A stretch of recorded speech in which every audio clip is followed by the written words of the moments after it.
दरम्यान संजय राऊत अंधश्रद्धा पसरवण्याचं काम करतायत आणि गृह मंत्रालयाने स्वतः दखल घेऊन राऊतांवरती गुन्हा दाखल करावा असं शंभूराज देसाई म्हणाले।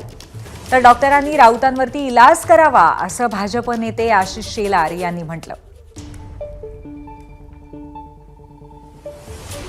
की हा अंधश्रद्धा पसरवण्यातला प्रकार आहे आणि म्हणून संजय राऊतांच्या वक्तव्याची दखल गृह विभागाने घ्यावी। गृह विभागाकडे इंटेलिजन्स डिपार्टमेंट आहे, फॉरेन्सिक डिपार्टमेंट आहे, आवाजाची सॅम्पल टेस्ट करणारे डिपार्टमेंट आहेत। या तिन्ही चारही डिपार्टमेंटनी संजय राऊतांचं वक्तव्य कुठल्या संदर्भाने ते वक्तव्य केले ते या सगळ्याची तपासणी करावी। लॉ अँड ज्युडिशियरी डिपार्टमेंटचं ओपिनियन घ्यावं आणि सुमोटो होम डिपार्टमेंटनी संजय राऊतांवरती फौजदारी गुन्हा अंधश्रद्धा पसरवल्याबद्दल दाखल करावा, हे माझं देखील मत आहे। मला वाटतं ज्यांच्या मेंदूमध्ये